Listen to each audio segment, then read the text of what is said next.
Lord, nakalimutan mo ba ako?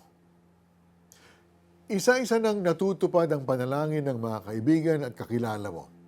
Gusto mo namang makiselebrate sa blessings na natanggap nila.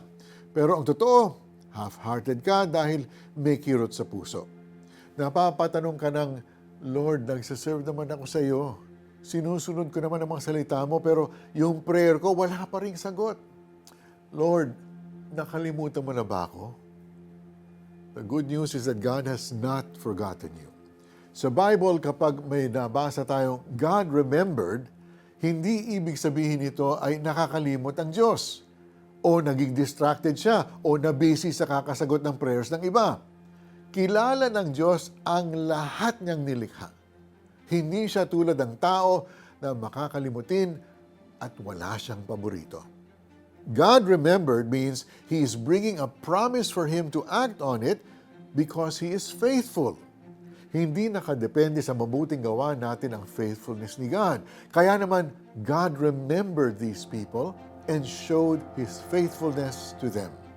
Naalala niya si Noah at lahat ng nasa arko. Umihip ang hangin at nagsimulang humupa ang tubig na tumapos ng baha. Naalala niya si Abraham, kaya iniligtas niya si Lot nang gunawin ang Sodom at Gomorrah. Naalala niya si Rachel, kaya pinakinggan niya ito at nagkaanak siya ng isang lalaki kay Jacob.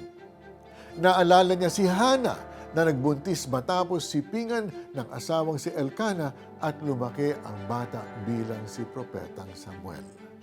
At higit sa lahat, God remembered His promise of salvation sa angkan ni Abraham sa pamamagitan ng pagdating ni Jesus Christ, God's only Son. Kapatid, hindi ka nakalimutan ni God. Ang Diyos na tumugon kina Noah, Abraham, Rachel, Hannah at lipi ng Israel ay ang parehong Diyos na tutugon sa iyo.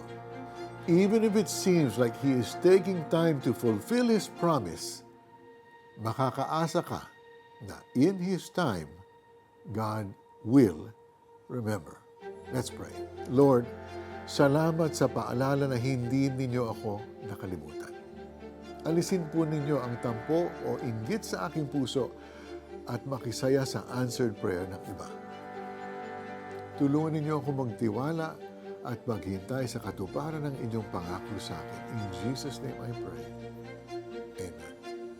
Isulat mo ang isang situation na gusto mong mabago, then add a prayer of surrender. Ang sagot ni Yahweh, malilimot kaya ng ina ang sarili niyang anak?